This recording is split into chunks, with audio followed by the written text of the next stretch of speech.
Élevé ton nom éternel, Amora. Dit Hachem. Dit Yahweh, Inallah, Jah. Élevé ton nom éternel, Amora. Dit Yahweh, Inallah, Jah. Dit Hachem. Donc j'ai reçu un message ce jour de Pentecôte. Vous êtes tellement marrants les religieux, vous ne voyez même pas tout ce qui se passe. Mais bientôt là, je vais commencer à faire des vidéos où je vais vous expliquer vraiment depuis le départ. Parce qu'avant j'ai parlé un peu avec l'orgueil. Et là je suis dans la période d'explication. Car ça va être très chaud pour vous. Donc l'Éternel m'a montré, bien sûr, ce qui se passe, les vérités de vos livres, les choses cachées, les gens qui jouent avec vous, votre esprit. Et là nous allons rentrer dans le Jésus, Christ de la Bible. Et justement ce ressuscité, la Pentecôte, tous ces mensonges écrits par les chrétiens pour défier le nom d'Amora. Amora ne tue pas une créature pour d'autres créatures. Il prend sa meilleure créature pour nous guider afin de devenir saints et vivre dans la sainteté avec vos semblables dans l'amour du Très-Haut. Otep. Alors, Luc, qui signifie Q, 10, verset 18.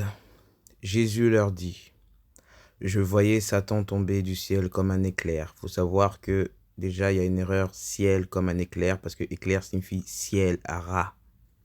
D'accord? Et il leur dit, « Je contemplais Satan tombant du ciel comme un éclair. » Et il leur dit, « Je voyais Satan tombant du ciel comme un éclair. » Donc, comme un éclair, Satan vient de Ra. D'accord? C'est ce qu'on voit. Ciel, Ra, comme un éclair. Ok. Mais là, on va lire le texte. Après le Shabbat, à l'heure où commençait à poindre le premier jour de la semaine, Marie-Madeleine et l'autre Marie vinrent pour regarder le sépulcre. Et voilà qu'il y eut un grand tremblement de terre. L'ange du Seigneur descendu du ciel vient rouler la pierre et s'assit dessus. Donc pourquoi l'ange s'assoit sur la chaise? Déjà de 1. Avez-vous déjà vu un ange, entre guillemets, parce que nous ne les appelle pas anges, alpha, négatif, gauche, être, nous les appelons les nétérous qui sont sortis de le néther. Donc déjà, il est assis. Il avait l'aspect de l'éclair. Et son vêtement était blanc comme neige. Donc on vous dit que Satan est un être de lumière, bien sûr. Un être déchu de lumière. Je parle selon vos écritures. Un être déchu de lumière. Donc là, on s'aperçoit très bien que cet ange, on ne sait même pas qui il est. C'est Satan, du coup.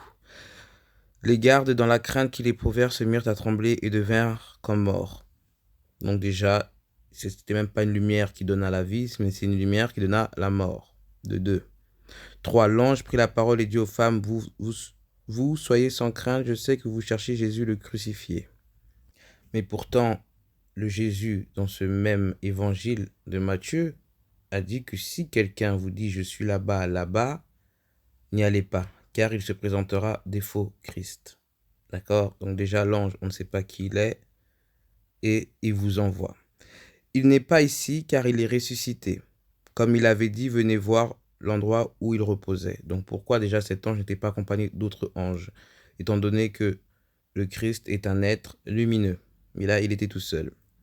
Puis vite, allez dire à ses disciples, il est ressuscité d'entre les morts, et voici qu'il vous précède en Galilée, là vous le verrez. Voilà ce que j'avais à vous dire.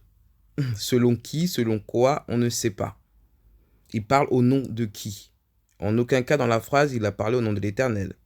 Vite, elles quittèrent le tombeau, rempli à la fois de crainte et d'une grande joie, et elles coururent porter la nouvelle à ses disciples. Donc déjà, vous voyez que ce texte, déjà, c'est tout est merci éternel en ce jour de Pentecôte, le 50e jour après la soi-disant Pâques, tu révèles ce qui est éternel. Parce que là, cet ange, en gros, ce n'est pas Satan, parce que Satan est un être de feu, c'est le diable. Le diable est un tout. Le diable représente plusieurs entités, comme vous avez vu dans Constantine, mais je ferai une vidéo de ça, qui se place pour faire un être. C'est lui, c'est cet ange-là.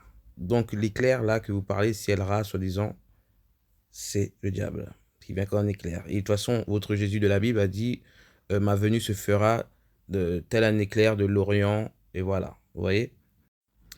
Et voici que Jésus vint à leur rencontre et leur dit, je vous salue. Elles s'approchèrent, lui saisirent les pieds et se prosternèrent devant lui. Déjà, vous savez pas c'est qui. Le diable est le roi de la transformation. Il peut se mettre en femme, en fille, en enfant, en vieillard et se mettre en ce qu'il veut. Ils sont plusieurs entités. D'accord? Donc déjà, vous vous prosternez au nom de quoi? Déjà, là, vous avez déjà blasphémé le premier commandement. Tu n'adoreras que le nom d'Amon-Ra. D'accord? Alors Jésus leur dit, soyez sans crainte, allez annoncer à mes frères qu'ils doivent se rendre en Galilée, c'est là qu'ils me verront. Mais pourquoi ça? Pourquoi? Donc les autres doivent se déplacer pour venir le voir. Au nom de quoi? Au nom de qui? Et quel est le but de ce déplacement? Tandis qu'elles étaient en chemin, quelques-uns des gardes allèrent en ville annoncer au grand prêtre tout ce qui s'est passé. Ceux-ci, après s'être unis avec les anciens et avoir tenu conseil, donnèrent aux soldats une forte somme en disant, voici ce que vous direz, ces disciples sont venus voler le corps la nuit pendant que nous dormions. Vous voyez, déjà là, ça part dans un mensonge. Un mensonge pour cacher la vérité. Puisque s'il est ressuscité, pourquoi le cacher? Là, vous avez encore peur de quoi? Qu'on le retue à nouveau? Arrêtez vos conneries là un peu, putain, les chrétiens. C'est quelle histoire ça? Histoire à dormir debout là? C'est quoi ça? C'est-à-dire que vous mettez déjà une vibration de mensonge, là, qui est le commandement numéro 9, et pour cacher une vérité. Vraiment. Et tout cela vient aux oreilles du gouverneur, nous lui expliquerons la chose et nous éviterons tout ennui. Les soldats prirent l'argent, encore regardez, l'argent, l'égrégore de la terre, et suivirent les instructions, et cette explication s'est propagée chez les Juifs jusqu'à aujourd'hui. Mais vraiment, vous voyez vraiment la bassesse de spiritualité des humains. En aucun cas l'Éternel a besoin de se justifier devant ses créatures. Donc si l'être qui a été envoyé de l'Éternel, qui est la loi, est là, elle ne se cachera pas. Vous la verrez tous, comme le dit dans l'Apocalypse. Vous verrez toute sa force, toute la terre. Au bout d'un moment, la verra. D'accord? Et les 11 disciples s'en allèrent, les 11 de la destruction, en Galilée, à la montagne où Jésus leur avait ordonné de se rendre. Quand ils les virent, ils se prosternèrent, mais certains eurent des doutes. Jésus s'approcha d'eux et leur adressa ces paroles. Tout pouvoir m'a été donné au ciel et sur la terre. En aucun cas, là, voilà. Allez de toutes les nations, faites les disciples, baptisez-les au nom du Père et du Fils et du Saint-Esprit. Apprenez-leur à observer tout ce que je vous ai commandé, et moi, je suis avec vous tous les jours jusqu'à la fin du monde. Vous voyez? Donc là, c'est là l'égrégore elle est venue, la formule magique au nom du Père, du Fils et du Saint-Esprit. Là, le Père, il n'y a pas de Père, ça n'existe pas. Père va avec mère, Fils va avec fille. Vous comprenez?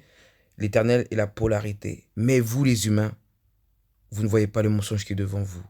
Donc j'ai juste placé ça en ce jour parce que l'Éternel me l'a demandé. J'ai fait nuit blanche, comme d'habitude depuis ce jour-là. Et j'ai eu ce message-là entre la nuit et là. Donc je les mets et bientôt les vidéos seront là. Donc posez-vous la question. Pourquoi est-il ressuscité à ce moment-là? Qu'est-ce qu'il a fait après être ressuscité? Où vivait-il? Qu'a-t-il fait? Il n'y a rien eu. Parce qu'il n'est pas encore là. Ossar n'est pas encore là. Jésus et Ossar et Issa n'est pas encore là. Il est là pour cette époque qui arrive, la fin. C'est là où vous allez le voir ressusciter. Ce n'est pas là où c'est ressuscité parce que je ne vois pas le but de son, comment on peut dire, de sa résurrection. Je ne vois pas le but. Là, qu'est-ce qu'il a fait là? Parce qu'il n'y a plus d'histoire là. Vous voyez le mensonge, au moins quand on fait un mensonge, j'essaie d'alimenter un peu la chose. Ça s'arrête court comme ça. Je vous salue. Et après, qu'est-ce qui se passe-t-il? Qu'est-ce qu'il faut faire? Qu'est-ce qu'on fait? Regardez jusqu'à aujourd'hui.